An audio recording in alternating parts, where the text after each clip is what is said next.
Simulan na natin ang balitaan. Narito ang malalaki at makabuluhang balita ngayong araw.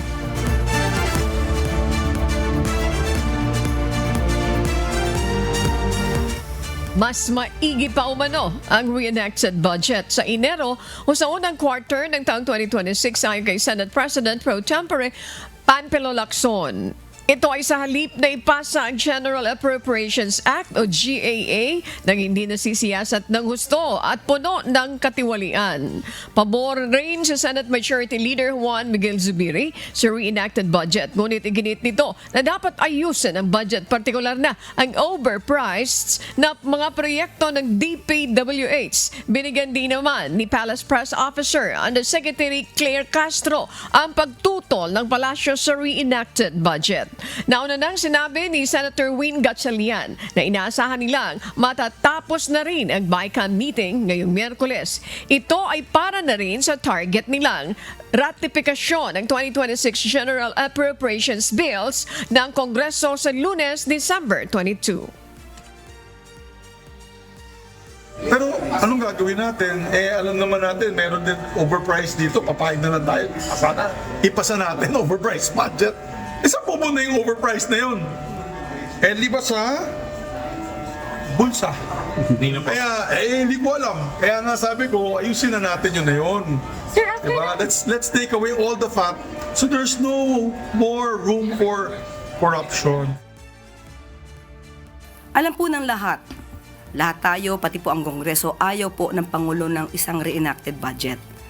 So, sa panahong natitira, alam natin na lahat ng kakayanan ay dapat na gawin para hindi mauwi ang isang budget na ilang reenacted budget. Ayaw po ng Pangulo niyan.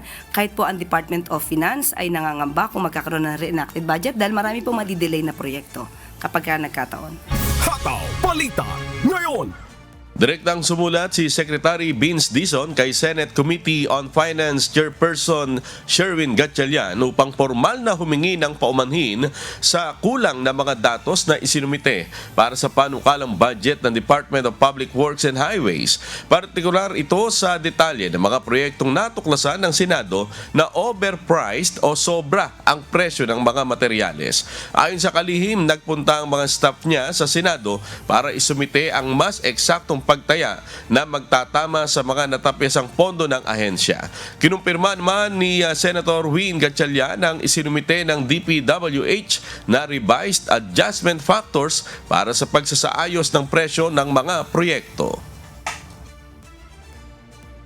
Humingi tayo ng paumanhin po sa ating mga senador dahil yung pong datos na pinadala ng DPWH several weeks ago ay clearly hindi sapat para makapaggawa ng tama at accurate na pag-a-adjust sa mga cost ng mga proyekto base na rin dun sa pagbaba natin ng mga presyo. Hataw Balita ngayon! Sa magpapatuloy ng Hataw Balita ngayon, nagsauli kahapon ng 40 million pesos sa Department of Justice and DOJ si dating Department of Public Works and Highways National Capital Region Director Gerard Opolencia. Ayon sa DOJ, inisyal o partial pa lamang ito na ipinangako niyang kabuang halaga na ibabalik sa pamahalaan. Sinabi ni DOJ Acting Secretary Frederick Vida na mula umano ito sa kickback sa iba't ibang transaksyon o proyekto. Kasama rin na niya si Opolencia sa mga respondent o inirereklamo kaugnay ng ghost control projects sa Bulacan. Ngunit nilinaw ng DOJ na ang isinauling pera ay walang kinalaman sa anomalya hinggil sa flood control project sa probinsya ng Bulacan. Ito ay bahagi ng kanyang mas malaking commitment na magsoli ng 150 million pesos. Ito ay dineklara niya na kanyang kinita mula sa iba't ibang mga proyekto na hindi niya illegal niyang nakuha. Dito sa mga flood control projects sa Bulacan, iniimbestigahan sa kasalukuyan, wala na siyang natatanggap, wala siyang kuhang bahagi. Pero yung kanyang testimonya ay mahalaga. Hataw Balita ngayon! Walang nangyayaring pagbabanta sa liderato ng Kamara sa gitna ng mga isyong kinakaharap sa 2026 national budget. Yan ang sagot ni Parañaque City 2nd District Representative Brian Raymond Yamsuan nang tanungin sa pinakahuling pahayag ni Senate President Pro Tempore Panfilo Lacson. Ayon sa senador, may impormasyon siyang natanggap na may banta umano sa liderato ni House Speaker Isabela 6th District Representative Faustino Boji D. III at Majority Leader Ilocos Norte 1st District Representative Sandro Marcos. Pero giit ni Congressman Yamsuan, intriga lamang ito. Kabilang ang kongresista sa 11-member House contingent sa Bicameral Conference Committee. Nangyayari lang naman mga intriga to because of the nangyayari sa budget. Pero at the end of the day, we are committed to the leadership of Speaker Boji D. Wala naman kailangan i-deny kasi wala naman nangyayari. Hataw Balita ngayon. Nais naman paimbestigahan ng kampo ni Ramil Madriaga sa Ombudsman ang mga aligasyong nilalaman ng sinumpaang salaysay nito laban kay Vice President Sara Duterte. Si Madriaga ay nagpakilala bilang dati umanong security aide ng mga Duterte. Isang sinumpaang salaysay ang tinanggap kahapon ng Office of the Ombudsman. Laman nito ang mabibigat na aligasyon laban kay Vice President Sara Duterte, asawang si Attorney Manasseh Carpio, dating Office of the Vice President spokesperson Reynold Bonsayak at iba pang mga individual na sangkot umano sa distribution at pagde-deliver ng bilyong-bilyong halaga ng mga pera. Sa affidavit ni Ramil Madriaga, dati umano siyang security aide ni BP Sara noong mayor pa ito ng Davao City at nagtrabaho rin bilang intel agent ng mga Duterte. Ayon sa abogado nito na si Attorney Raymond Palad, nais nilang imbestigahan ng Ombudsman ang mga aligasyon nito, lalo na at limitado ang galaw ni Madriaga dahil kasalukuyan itong nasa pitan dahil sa kasong kidnapping. So may power ang ombudsman na magpadala ng investigador doon sa DGMP, kausapin siya, interviewin siya para ma-validate, ma-expound yung salaysay niya. And of course, pwede ring isabpina ng ombudsman yung sinasabing 3 mobile phone ni Ramil Madriaga na nasa custody ng court kasi yung purpose talaga namin yun. Ma-forensic examination yun para lumabas lahat ng mga usapan, call logs, text messages, at yung mga photos na nakasave dun sa kanyang 3 mobile phone. Hataw Balita ngayon. Tiniyak ni Department of Public Works and Highways o DPWH Secretary Vince Dizon, hindi na band-aid solusyon ang gagawin sa Sunog Apog Pumping Station sa Tondo, Manila. Ayon kay Secretary Dizon, nakipagtulungan na sila sa Metropolitan Manila Development Authority kasama ang lokal na pamahalaan ng Maynila at private sector upang mapabilis na maisaayos ang pumping station na hindi napakinabangan sa loob ng halos 8 taon. Target ng DPWH sa kalagitnaan ng Enero sa susunod na taon na gawing fully operational na ang kahit isang pump sa Sunog Apog. Ngunit ayon kay Secretary Dizon, bago ang panahon ng tag-ulan, target naman nila na mapagana ang 3 sa 4 na pump sa lugar. Sa bahagi naman ng MMDA, sinabi ni Chairman Romando Artes na kailangang mabantayan ang mga pump sa nasabing lugar sa oras na gumana na ang mga ito. Natin with the MMDA and with the City of Manila and with Prime Infra before June of next year, umaandar na to. At least 3 pumps umaandar na. So marami pa tayong gagawin between now and June of next year.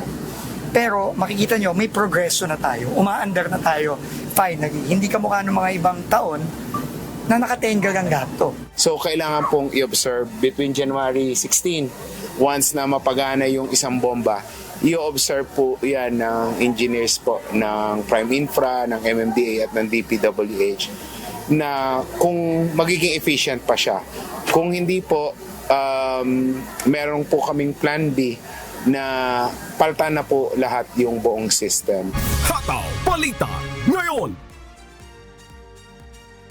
Binueltahan ni Commodore J. Tariela, tagapagsalita ng Philippine Coast Guard sa issue naman ng West Philippine Sea, ang ginawang pambomba ng tubig ng Chinese Coast Guard sa mga fishing vessel ng mga Pilipinong mangingisda. Anya, salungat sa luhika ang pahayag ng China na ang bangkang pangisda na gawa ng kahoy ay organisado at nagsisimula ng gulo laban sa mas malalaki at armadong mga barko ng China. Sapat na niya ang common sense para pabulaanan ng naratibong ito ng China. Kita sa video ang pambomba ng China ng water cannon ng malapitan na ikinasugat ng 3 mangingisda, pati ang sadyang pagputol sa angkla ng mga bangka na naglagay sa peligro sa buhay ng mga Pilipino. Sabi ng tagapagsalita ng Chinese Foreign Ministry na si Guo Jiakun, ang insidente sa Sabina Shoal ay tinatawag nilang Shanbin Jiao ay isang organisado at planadong hakbang upang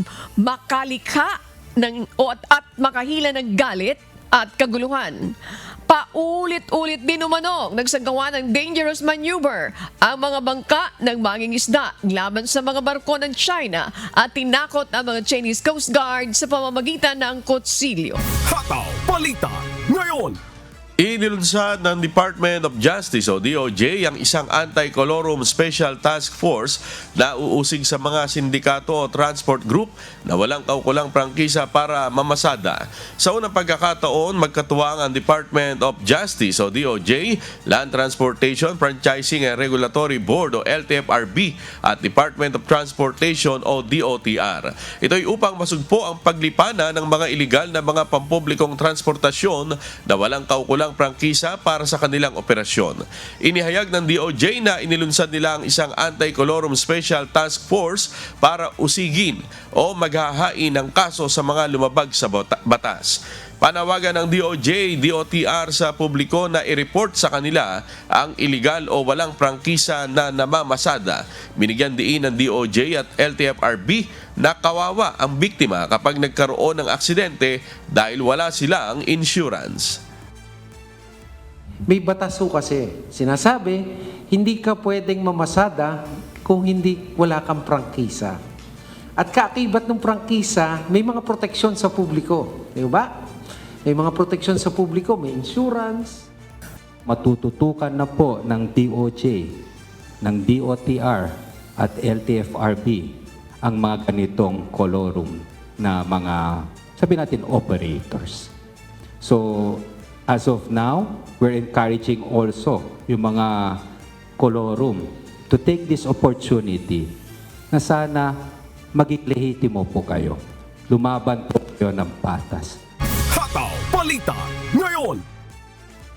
Narisolba na ng Philippine National Police sa mga kaso ng nasa mahigit sa 3,000 opisyal at tauhan ito sa ginagawang internal cleansing ng ahensya.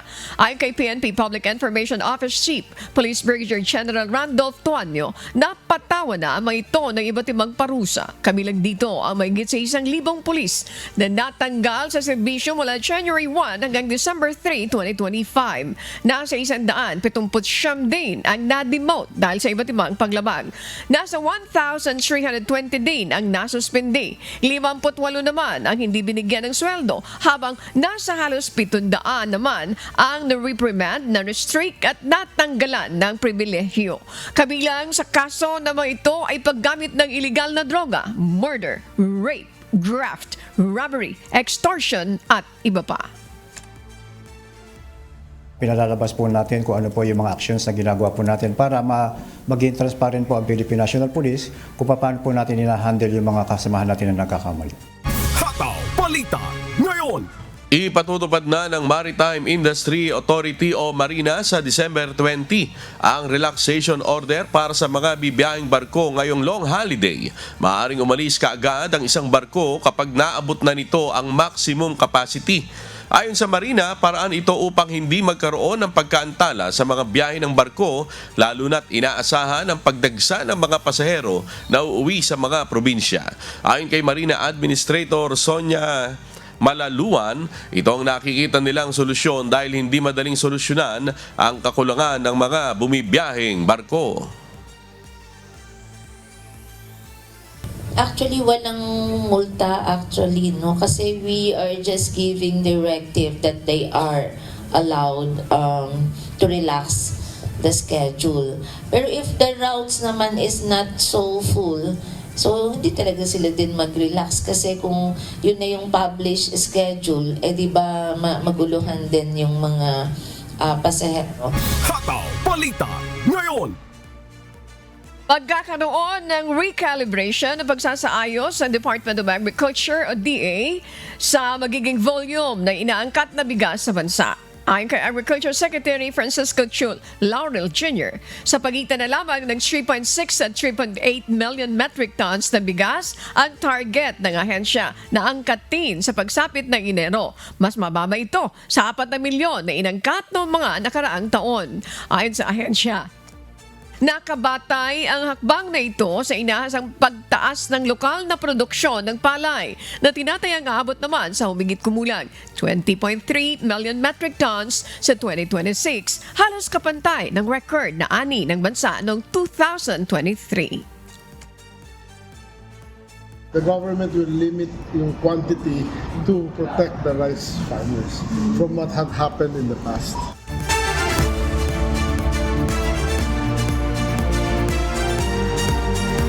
Ipinagmalaki ni Pangulong Ferdinand Marcos Jr. ang bago at mas pinagandang Terminal 3 ng Ninoy Aquino International Airport o NAIA. Kahapon, nag-ikot at ininspeksyon ng Pangulo ang mga bagong pasilidad sa paliparan. Isa na rito ang bagong e-gates para sa immigration clearance. Ayon kay Pangulong Marcos, mas papabilis na ngayon ang pila sa paliparan. Ayon sa General Manager ng New NAIA Infra Corporation na si Angelito Alvarez, ang mga bagong e-gate na ito ay mapapakinabangan ng mga arriving passengers na may hawak na Philippine passport. Oo, cooling system, malamig na. Lahat ng mapuntahan mo sa airport, komportable ka. Meron na tayong restroom, mga wifi. We have restored old equipment, enhanced baggage handling, introduced new mobility options. Sa arrival, at ikaw ay Filipino national, magagamit mo na yan. Pero sa departure naman, ang initial rollout ay para sa OFW workers. Pero bigyan pa natin ng konting days ang immigration, may fine-tune pa sila, at in the next few days or weeks ay pwede na natin i-roll out yan. Hataw Balita ngayon. Dumating na sa bansa ang overseas Filipino worker na nagpapakita ng kabayanihan sa gitna ng nangyaring sunog sa Hong Kong kamakailan. Mismong si Pangulong Ferdinand Marcos Jr. ang sumalubong kay Rodora Alcaraz sa Ninoy Aquino International Airport o NAIA kahapon. Kinilala rin ng Pangulong pagsagip niya sa alagang sanggol sa malaking sunog sa Hong Kong. Sa kabila ng panganib ng kanyang hinarap ay pinili niyang iligtas ang sanggol na kanyang inaalagaan. Pinapakita nito ang likas na malasakit ng Pilipino sa kanyang kapwa. Hataw Balita ngayon. At para po sa mga balita sa iba't ibang panig ng mundo, narito ang ating global correspondent na si Marie Peñaranda mula sa Austin, Texas.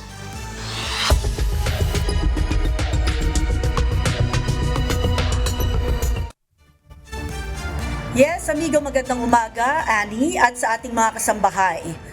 Naitala nitong unang linggo ng Disyembre ang record high crops sa Western Canada.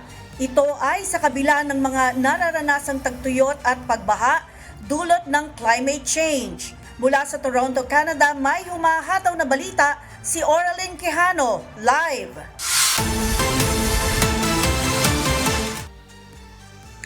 Yes, hi Oraline, magandang araw sa inyo dyan. Paano ba nakapag-adapt ang mga farmers sa climate changes dyan sa Canada? Good afternoon, Marie. Naging maganda nga ang pag-aani ng mga magsasaka sa Canada dahil sa isinagawa nilang bagong farming methods at paggamit ng mga mamahaling teknolohiya. Kabilang sa mga makabagong paraan na ito ay ang zero-till farming, tile drainage at slow-release fertilizers. Kabilang na rin dito ang pagsunod sa payo ng mga eksperto.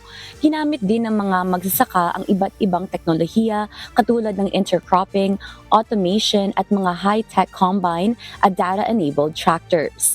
Nakatulong ang mga ito sa pangangalaga sa lupang sakahan, pagtitipid ng tubig at mapanatiling malusog ang mga pananim sa kabila ng extreme weather. Patuloy ang pag-unlad ng inobasyon sa siyensya ng mga binhi kung saan napapalakas ang mga pananim sa pagitan ng drought-tolerant at disease-resistant na mga seed variety.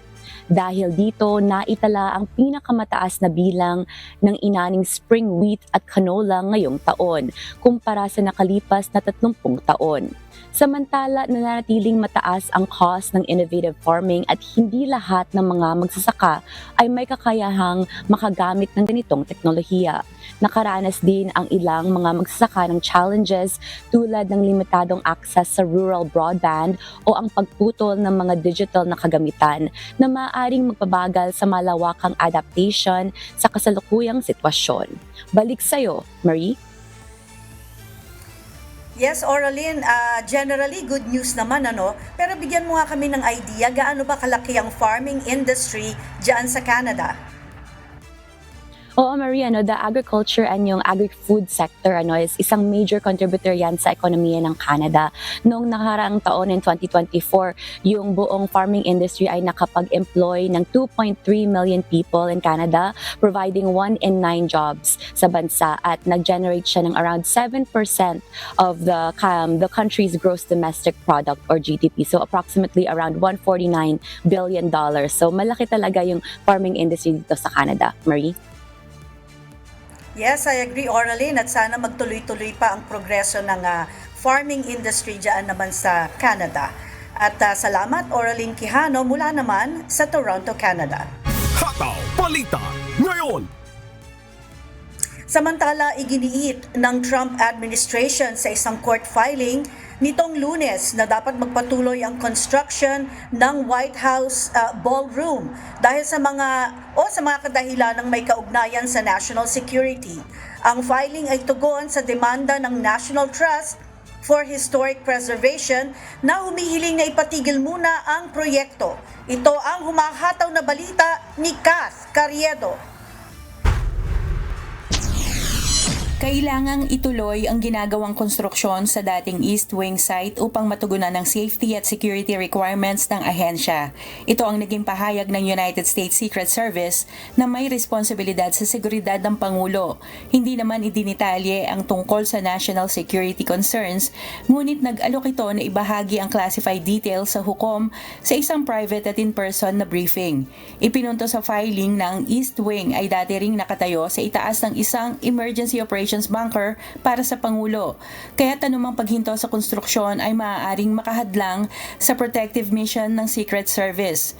Iginiit ng National Trust for Historic Preservation na iligal ang pag-iba sa East Wing noong Oktubre at ang pag-usad ng isang $300 million 90,000 square foot ballroom na kayang maglaman ng humigit kumulang sa 1,000 bisita. Nakasaad sa isinampang reklamo, dapat umano ay isinumiti muna ang mga plano sa National Capital Planning Commission, Commission of Fine Arts at sa Kongreso bago pa man sinimulan ang anumang gawain. Tinutulan naman ito ng administration at sinabing may kapangyarihan ng Pangulo na baguhin ang White House na ilang beses nang nabago at nadagdagan sa mahigit 200 taon nitong kasaysayan. Ayon pa sa Department of Justice, moot na ang issue ng demolition dahil hindi na ito maibabalik, habang unripe pa umano ang mga hamon sa future construction dahil hindi pa final ang mga plano. Dagdag ng gobyerno, hindi pa inaasahang magsisimula ang above-ground construction hanggang Abril 2026, kaya walang irreparable harm na mapapakita sa ngayon. Samantala, nakatakdang dinggin ng Federal Court sa Washington ang kaso sa Martes, habang patuloy na pinupunan ng mga preservationist at arkitekto ang proyekto na halos doble ang laki kumpara sa White House bago giniba ang East Wing. Kath Carriedo, humahataw sa balita ngayon.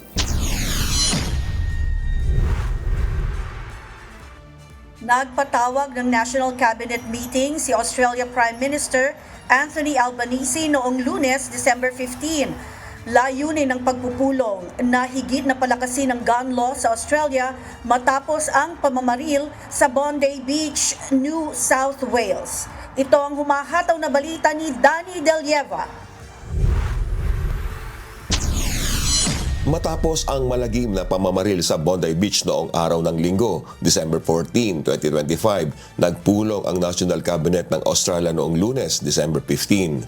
Nagkasundo ang National Cabinet na tapusin ang antisemitism, pagkapuot, karahasan at terorismo sa bansa sa pamamagitan ng pagsasaayos ng batas ukol sa pagkakaroon ng baril ng mga pribadong individual. Ang National Cabinet ay binubuo ng Prime Minister kasama ang mga premiers at chief ministers ng mga pinuno o first ministers ng bawat estado at teritoryo. Sisiguruhin ng batas na Australian citizens lamang ang pagkakalooban ng lisensya sa baril. Pabibilisin din ang paglulunsad ng National Firearms Registry. Paglimita sa bilang ng baril na pagmamayari ng isang tao, maging kung anong uri ng sandata ang legal sa bansa. Pangungunahan ni WA Premier Roger Cook at New South Wales o NSW Premier Chris Minns ang reforma upang palakasin pa ang gun laws sa buong bansa. Itinituring ni Western Australia o WA Police Minister Rhys Whitby na nangunguna ang WA sa pagkakaroon ng pinakamatibay at pinakaligtas na batas ukol sa baril at posibleng maging ehemplo sa buong bansa. Sa kabilang banda, may mga posibleng pagbabago na rin na napuna si Premier Minns sa gun laws ng NSW.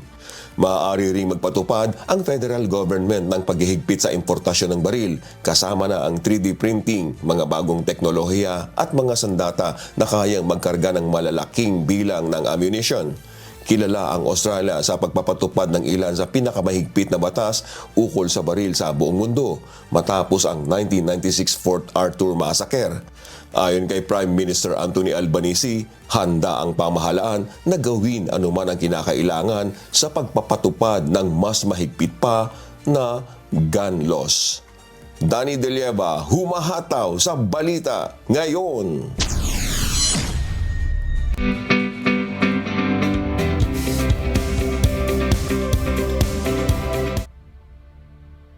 Pansamantalang hindi tatanggap ng walk-in clients ang Pag-ibig Fund sa South Korea. Samantala, magkakaroon ng kauna-unahang contingency planning at resilience building consultations sa Spain at Andorra. Ito ang humahataw na balita ni Lynn Perez. What's up, kabayan? Pansamantalang hindi tatanggap ng walk-in clients sa Pag-ibig Fund sa South Korea mula December 14 hanggang December 30. Maaari pa rin ma-access ang kanilang mga serbisyo sa pamamagitan ng pag-email sa VO_East Asia at pagibigfund.gov.ph at pagbisita sa virtual pag-ibig sa www.pagibigfundservices.com/virtualpag-ibig. Iniimbitahan naman ng mga kababayan natin sa Brunei sa film viewing program ng Lepak Cine. Gaganapin ito sa December 19, alas 6:30 ng gabi sa Consular Annex Hall ng Embahada ng Pilipinas sa Brunei. Sa mga nais dumalo, mag-register lamang sa pamamagitan ng pag-scan sa QR code na matatagpuan sa official Facebook page ng Pasubuan sa facebook.com/PHNBrunei. Samantala, magsasagawa ng kauna-unahang contingency planning at resilience building consultations with Filipino community leaders sa Spain at Andorra. Gaganapin ito sa December 20, alas 10 ng umaga hanggang alas 12 ng tanghali sa MOA Institute sa Madrid. 2 participants mula sa registered community organizations sa maaaring dumalo ng seminar na ito. Sa mga nais dumalo, mag-confirm lamang ng inyong attendance sa pamamagitan ng pag-email sa madridpe.atn@tfa.gov.ph. Lynn Perez, humahataw sa balita ngayon. Makakapanayam natin ngayong umaga si Captain Noemi Cayabyab, ang tagapagsalita po ng Philippine Coast Guard upang pag-usapan ang paghahandang ginagawa ngayong paparating na holiday season. Magandang umaga po sa inyo, ma'am. Yes, good morning po, Miss Annie, amigo Sherwin, at sa lahat po nakikinig sa ating programa. Maraming salamat for finding time with us, ma'am. Ahead of the expected surge ng ating mga travelers, ano yung mga hakbang ng Philippine Coast Guard po upang matiyak ang kaligtasan ng mga biyahero sa mga pantalan at sasakyan dagat ngayong holiday season, ma'am? Yes, Miss Annie, handang-handa na po ang Philippine Coast Guard. So, starting December 20 hanggang January 4, itataas po natin ang ating alert status into heightened alert. Yan po ang direktiba ng ating komandante na si Admiral Ronnie Neil Gavan para masigurado po ang kaligtasan at seguridad ng ating mga kababayan, particularly yung mga gagamit po ng sasakyang pandagat. So unang-una po dyan, we will be intensifying yung pagkakandak po natin ng pre-departure inspection and vessel safety enforcement inspection. Sisiguraduhin po natin na lahat po ng mga sasakyang pandagat na aalis ng patalan ay seaworthy. no, at wala po tayong i-allow ng mga excess passenger po. So kung ano lang po ang nakalagay sa mga manifesto, sila lang po ang authorized na sumakay sa ating mga barko. And then pangalawa po dyan ay magtatayo po tayo na tinatawag nating malasakit help desk. So yan po ay aalalay sa ating mga kababayan po at lalo na po sa mga sasakay po ng ating mga sasakyang pandagat. Maglalagay rin po tayo ng ating mga medical teams to provide medical assistance. Kasama po dyan yung paglalagay rin po ng ating mga Coast Guard K9 working dogs na tutulong po sa ibang law enforcement agencies and Philippine Ports Authority to conduct yung tinatawag po dating layering security inspection. Yan po yung pagkasagawa na inspection sa ating barko at sa mga bagahe po ng ating mga pasahero. And of course, Miss Annie, we will be also anticipating yung pagdagsa rin po ng ating mga kababayan sa mga coastal beaches kasi nakikita po natin na itong holiday season, we will also take this opportunity na makapag-reunion sa ating mga pamilya.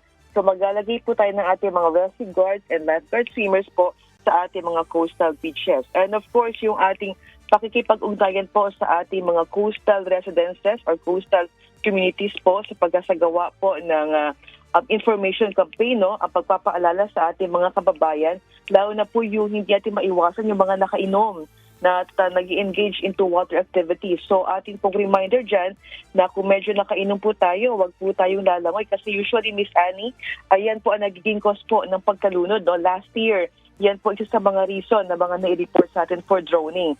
So we will also be intensifying yung information campaign. Hindi lamang po sa mga coastal communities, kasama na rin po yung mga pupunta po sa mga coastal beaches po natin. Ma'am, your office is closely working also with the Philippine Ports Authority and Marina. Ma'am, isa pa sa gusto namin malaman, itong Batangas, which is the largest, second largest, if I'm not mistaken, largest port in the country, paano yung mga preparations din natin dyan? Dahil talaga naman, madami ang mga pasahero natin dyan. Complete ba yung ating mga personnel? Wala bang pinayagan na mag-leave sa panahon po ng holiday season, Captain? Yes, Miss Annie, nabanggit ko po kaya mag-heightened alert status po ang ating mga tauhan kasama po ng lahat ng ating mga Coast Guard operating units nationwide. So hindi lamang po ang tauhan natin naka-standby, kasama rin po ang ating mga floating assets. We will also be activating yung ating mga deployable response group, no, in case there would be any incident, we could readily and fastly respond po. So, bukod po sa Batangas, Miss Annie, ang nakikita po natin mga major ports na talagang tututukan po ng Philippine Coast Guard na dadagsain po ng ating mga pasahero ay ang NCR, yung National Capital Region, Batangas, Cebu, and even Zamboanga po. So, dyan po nakatutok ang ating mga tauhan at ang ating partnership po. Nabanggit niyo po kanina, not only with the PPA, Marina, LGU, kasama po ang ating Philippine Coast Guard Auxiliary. So tayo po ay maglalagay dyan not only to provide safety and security assistance, Miss Annie, kasama rin po yung pagbibigay ng medical assistance po kung kinakailangan. Good.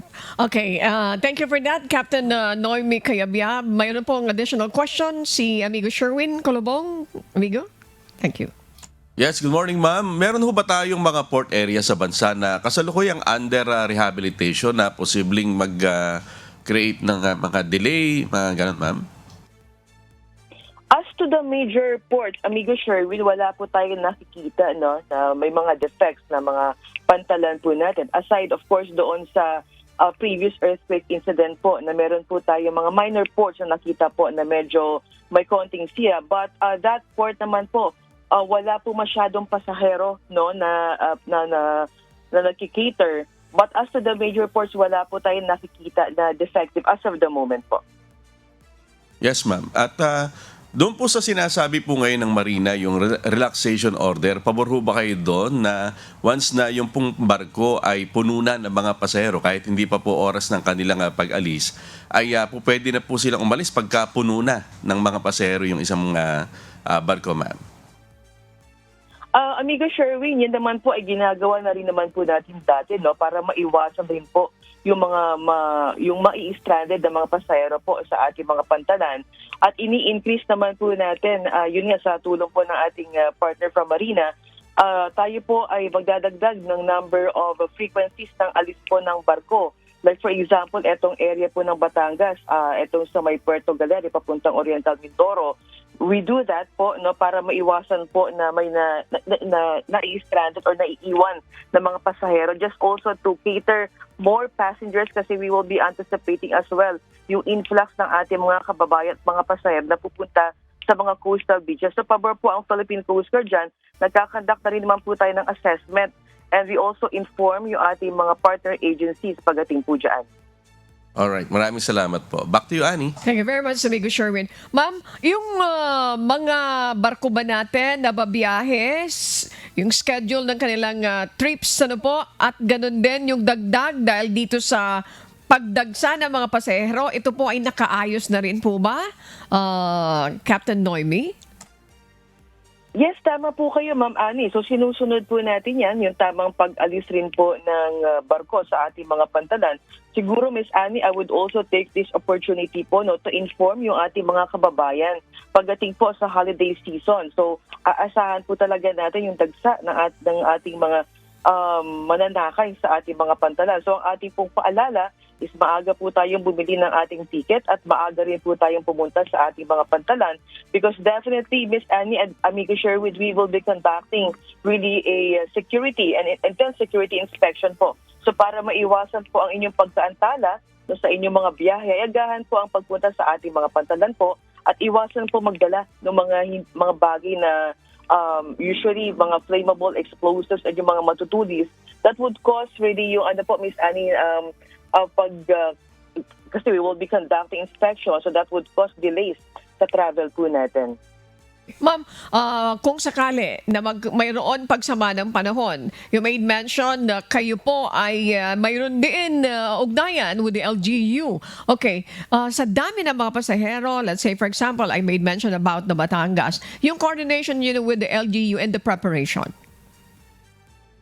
Yes, pag may mga weather disturbance naman po, Ma'am Annie, una po, pag may mga signals, automatically po, hindi po tayo nag-aalaw po ng pag-alis ng ating mga barko sa panggagalingan, dadaanan at pupuntahan. At nakalatag na rin naman po yan, yung nabanggit nyo nga po kanina, yung ating pakikipag-ugnayan sa mga local government units.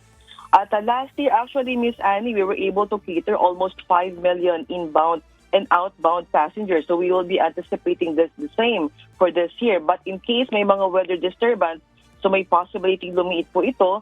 And again, ang ating po namang ginagawa dyan ay we always inform po the public. May mga social media accounts po tayo. We always post po ano po yung mga cancellations or mga suspension ng trips para maiwasan po yung pagpunta po ng ating mga kababayan sa mga pantalan. At of course, yung ating mga deployable response group ay activated naman po palagi yan. So yun po, nakalatag na po lahat in case may mga weather disturbance na tayong aasahan ngayong holiday season. At this point po, Captain Noemi, baka mayroon pa kayo mga dagdag na mga announcement and mga reminders sa ating mga kababayan. Please go ahead po. Yes, salamat po, Ma'am Annie. Again, yung nabanggit ko po kanina sa ating mga kababayan, agahan po ang pagpunta sa ating mga pantalan. Bumili po kaagad ng ticket at because definitely we will be conducting po layered security inspection. And pangalawa po dyan, yung mag-i-engage po, yung pupunta sa mga coastal beaches po natin, palagi po nating bantayan yung ating mga anak at iwasan po natin mag-engage into any water activities pag tayo po ay nakainom. And palagi po nating i-check or bantayan po yung ating mga weather updates ng Pag-asa. At kung hindi naman po maganda ang panahon, ay iwasan po muna nating maglayag para maiwasan po yung ating mga insidente. So I would also take this opportunity, Ms. Annie, to give our contact numbers po. So in case na may kakailanganin po ang ating mga kababayan, we will be able to cater po. Ito po ay open 24/7. So 0966-217-9610 po, Ms. Annie. Okay, Captain Noemi, paki-ulit-ulit, 0966... Yes, 0966-217-9610. Okay, doon sa ating mga kababayan, pwede niyo pong tawagan yan. Maraming salamat, Captain Noemi Cayabyab. Siya po ang spokesperson ng Philippine Coast Guard. Keep safe, ma'am. Magandang umaga po. Maraming salamat at magandang umaga rin po sa ating lahat.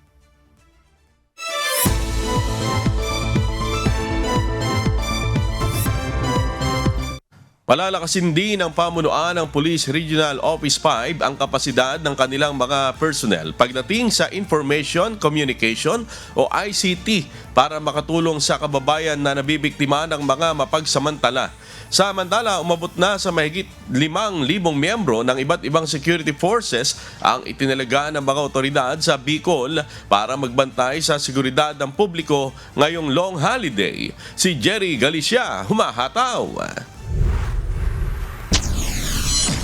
Sa ilalim sa ICT training ang mga tauhan ng Police Regional Office 5 para mapalakas ang kakayahan ng PNP Bicol sa paggamit ng makabagong teknolohiya, lalo na sa pagtugon sa online scam at mga krimen sa social media. Ayon kay PRO 5 Acting Regional Director, Police Brigadier General Erosito Miranda, papalakasin ang cyber policing bilang bahagi ng makabagong paraan ng pagpapatupad ng batas.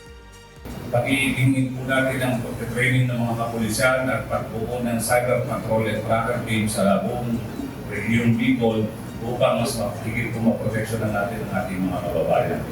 Samantala, kaugnay ng paparating ng mahabang bakasyon, aabot sa 5,915 security personnel ang ide-deploy sa buong Rehiyon 5 para sa kapayapaan at kaayusan.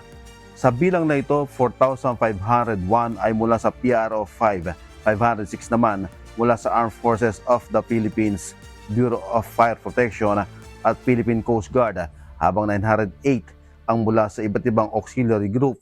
Nagpaalala naman ang PNP Bicol sa publiko na maging mapagmatsyag at agad i-report sa mga otoridad ang anumang kahina-hinalang gawain para sa ligtas at mapayapang long holiday. Jerry Galicia, humahataw sa balita ngayon. Oh, amigo, ang bilis. Ano po? Sa ating mga kababayan, mga kasambahay, kung may mga storya po kayong nais balikan sa Hataw Balita ngayon, pwede nyo po muli itong mapanood sa aming official social media account.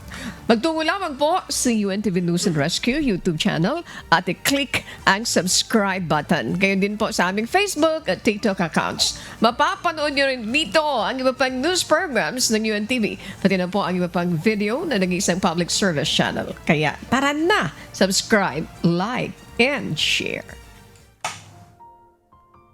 At sa aming ibabahaging mga salita ng Diyos na ating sandigan mula sa Roma Kapitulo 8, talatang 28. At nalalaman natin na ang lahat ng mga bagay ay nagkakalakip na gumagawa sa ikabubuti ng mga nagsisiibig sa Diyos sa makatuwid bagay niyaong mga tinawag alinsunod sa kanyang nasa.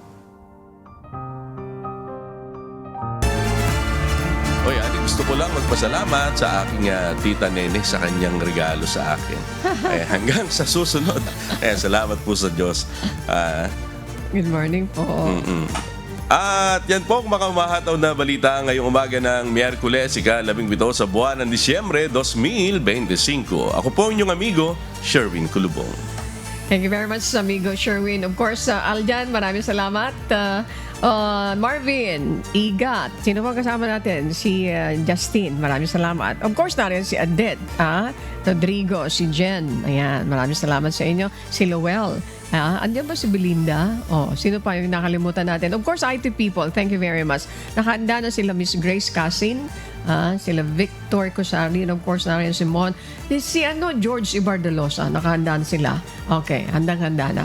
Okay, mga kasambahay, social media department, thank you very much. And of course, makakalimutan ba natin yan si Josa? Hindi siyempre. Josa, thank you very much.